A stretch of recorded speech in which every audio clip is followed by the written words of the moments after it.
So today we're going to take a look at a scenario where the Dutch were made Israel's Wixo will form an empire. And now these guys, they're very essential to the series. Without them, like, none of this would have happened. And or this or that. You get the idea. These guys are a very important country in the Adizzpro universe. And these guys are not going to like reform their own empire. They're going to make a new one, bring some new countries. So yeah, that kind of stuff. So yeah, let's get started. This is the 4th episode of the Wixo Empire series. The Wixo Empire series. Next episode will be about Russia since they got 2nd place in the poll. And I already put up a poll right now on who the next country will be, and it's between, and right now it's between America, Brazil, India, and China. So yeah, make sure to go vote in that. And yeah, let's get started with the Neo-Dutch Empire. So always for these types of videos, the main country is going to get buffed so that they can form this empire. Now, the countries over here, the Dutch could be able to invade just fine, but some of the countries they're going to invade require a little buff for them to beat. So yeah, let's get started. And the first target of the Dutch is the poor little Swiss country. Switzerland is not happy about this one, but yeah. The Dutch are going to be invading into the Swiss country, and they're going to immediately take out the poor little country. And ignoring that the Alps exist, this was a very easy war for the Dutch. And yeah, I don't think I need to explain the peace treaty, and in this peace treaty, it gets fully annexed. I mean, what did you expect, really? Yeah, the Dutch just got Switzerland, and the world is like, okay, sure, go on, maybe. And in case you're wondering, stuff like the AN won't apply here, because if the AN existed and the Dutch tried to form this empire, yeah. So the next target of the Dutch is the Marseille country, because this country used to be a part of the Dutch, and then World War II happened, and they got released from them, and then they got split up between them, Green France, and Rome, which R.I.P. Yeah, and then when Rome was in a bad state, this country was released again, and the Dutch have been eyeing it up. So yeah, now is the time. So the Dutch are going to push their troops on into Marseille and swiftly capture the capital within weeks, and slowly capitulating the country to the coast, where over here in this final major city, the country announces an immediate surrender to the Dutch. And now the world is like, okay, or still not sure about this, but okay. Now that Marseille has been taken care with, the Dutch are going to mobilize a lot more for this next invasion that they want to pull off.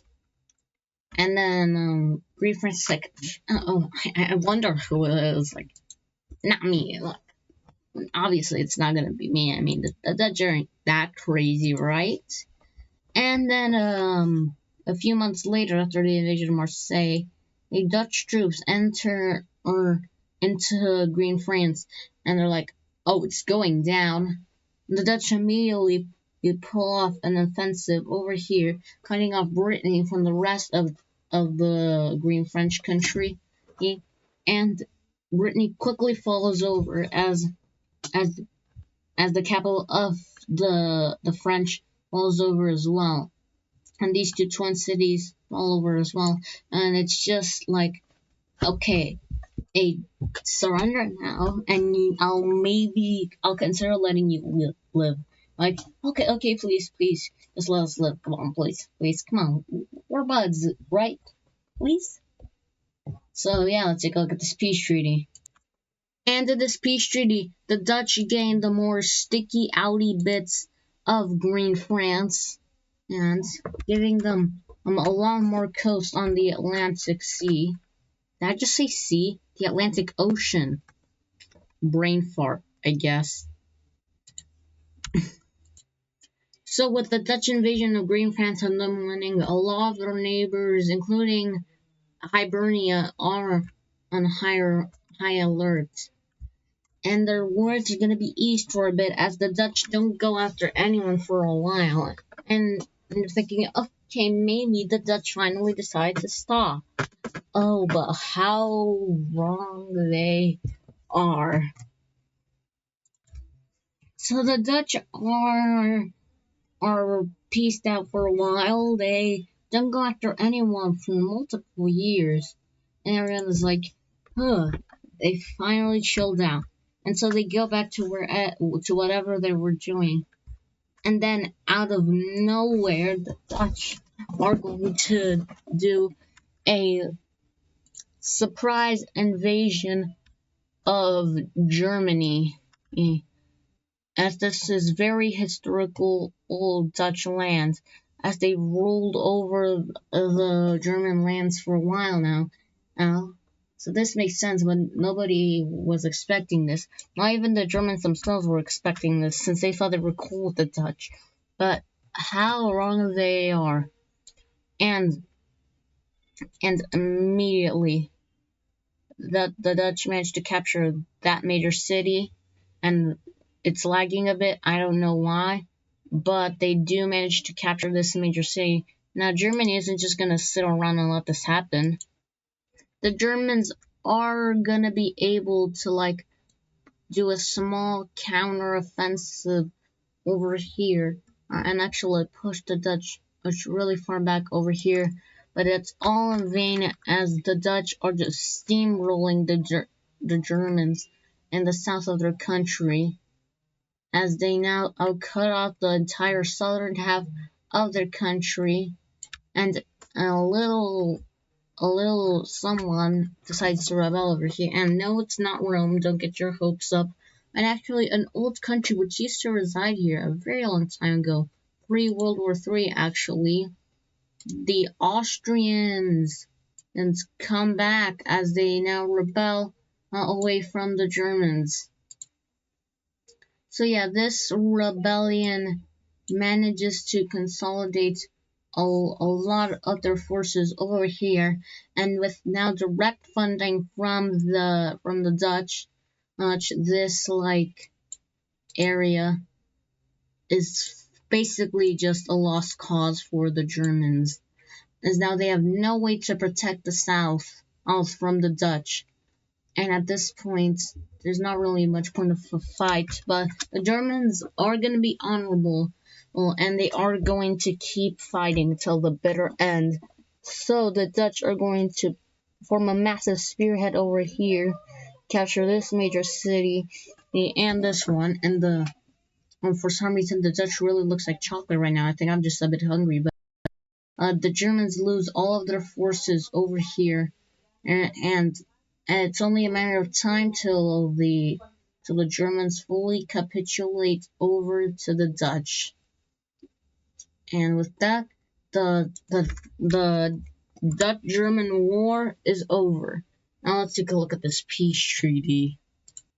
And in this peace treaty, Germany gets only cut in half in this peace treaty, and as a token of friendship, the Dutch gave one of their provinces over to the Austrians to show this as a token of friendship.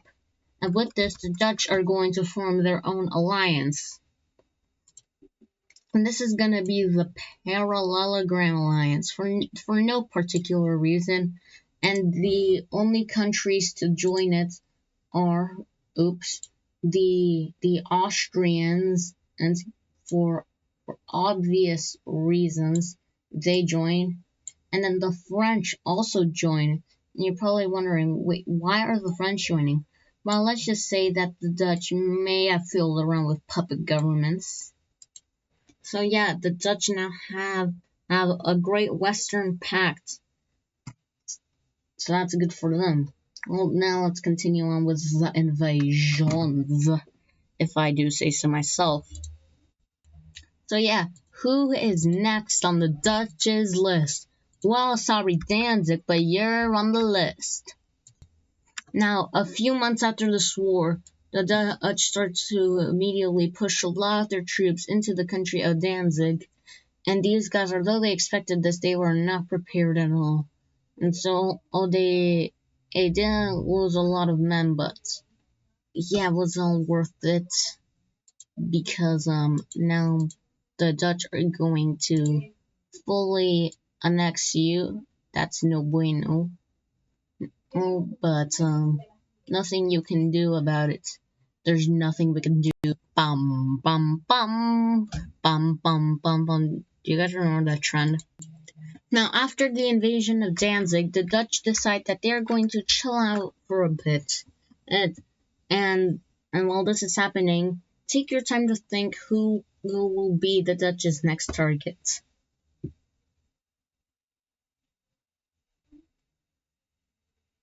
Okay, yeah, we're done. And I cannot lose my viewership or something stupid like that. But yeah, the next target is Savoy. Now, I kind of feel a bit bad for Savoy because they're like them and Marseille are like always a target in like these empire events because I keep doing Western European countries like Rome, now the Dutch and the Green France. Like, it's just not very good for them. And I'm not gonna no time to feel bad for them now because now they are going to get invaded by the one and only Dutch Empire. So Dutch troops enter into Savoy and they quickly surround the coast of the country, capturing these three major cities and hurting economically hurting Savoy while we're at it. And then they sent some special forces in the Alpine Mountains to capture this major city. And after a while, this major city is captured. And yeah, Savoy surrenders. Now let's take a look at this peace treaty. And in this peace treaty, Savoy gets split between the Dutch and Tuscany. And you might be wondering, Chilean, why did Tuscany get land out of this? Well, it's because the Dutch said, hey, if I know you want some land out of this, so how about we give you Savoyan land, and in exchange, you join the Parallelogram Alliance. And luckily for the Dutch, they agreed, having a new member of the Parallelogram Alliance join it, which now makes the Parallelogram Alliance have 4 members. And now the Dutch have a little someone special in mind for their list. Basically, the Dutch want to get as many allies as possible for a future invasion they want to make. And they are going to manage to recruit the Catalonians, the Polish, basically to threaten them with an invasion if they don't join the Parallelograms, and the Polish easily fold. And then the Dutch cut out a deal with the Norwegians that we'll see later in this video. So they joined the Parallelogram Alliance. And the last country to join the Parallelograms is dark bluish country. Basically, he's saying the same thing into Poland, that if you don't join the Parallelogram Alliance, then you'll die. And so this country folds quickly. Now, before the Dutch do the invasion that they want to do, they are going to do the deal that they made with Norway. And what is that deal, you may be asking to your viewer? Let's say the deal was Rip Denmark. Yeah, great name. So Dutch forces go up and start to invade Denmark, and a few days after that, the Norwegian troops enter into Denmark and form a naval landing on the northern part of Denmark, capturing the capital. and and after a few more weeks of fighting, the country is fully split up between in the Dutch and the Norwegians. And now that's the deal that the Dutch made with Norway. Hey, I plan to invade Denmark, but if you join the parallelograms, we'll give you some of Denmark. And Norway decided to accept the deal. So let's take a look at this peace treaty. And in this peace treaty, we see a fairly even split of Denmark, with the Dutch getting half of it and Norway getting the other half of it. And now, the Dutch have gotten every target that they wanted to invade, except one country, and they also got all the allies they could. So, on the fateful day of March 30th, as the Dutch announced the invasion of a country that they thought they could trust a long time ago, but will prove to not be correct. And as they got up this payback, they would get their revenge. What do I mean by that? Why does that keep happening? What do I mean by that? Well, the Dutch announced an invasion of the Irish. So the Dutch now launch an invasion into Ireland, swiftly capturing the city of London, and while the Norwegians make a landing into mainland Scotland. And Ireland was not expecting this. Like, they figured maybe the Dutch would do this, but Norway, they're like, dude, I'm cool. So, with the support of all their allies, the Dutch form another landing over here on the coast of Yorkshire, and they quickly consolidate their eastern front into one, and Norwegian, getting the memo, does the exact same thing and consolidate their front into one. And now Ireland is like, poop. But when the Dutch do try to push in and over here to Wales, they do get repelled by the Irish, as the Irish are in the top 10 strongest countries. Like, don't mess around with them. So the Dutch decide to form a naval landing in Cornwall and then sneak up like this. But they do get repelled quickly from the entirety of Cornwall.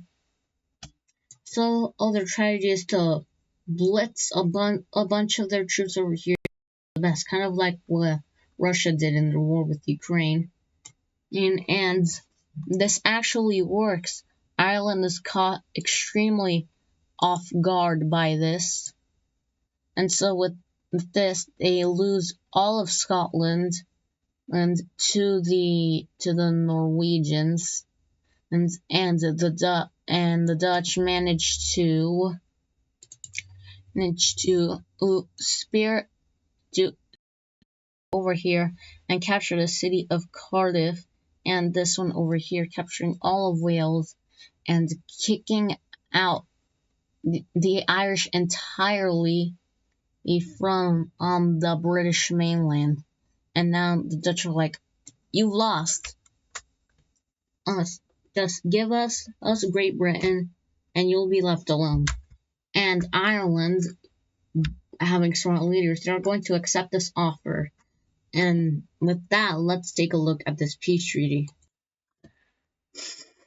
So in this peace treaty, the Dutch get all of their old English lands, while Norway gets all of the Scottish lands, and the Dutch form a new pro-Dutch Norwegian government inside of Wales, which quickly and very fittingly joins the Parallelogram Alliance.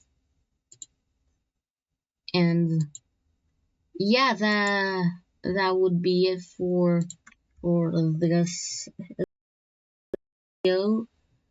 As And I hope you guys liked What If Blank and Wixo Formed an Empire episode 4. Please leave a like and subscribe, smash the notification bell, smash the like button, smash the subscribe button, and I'll catch you, sir. Yes, you, on the flip side. Also share this video as well, please. I need views, please. Okay, bye.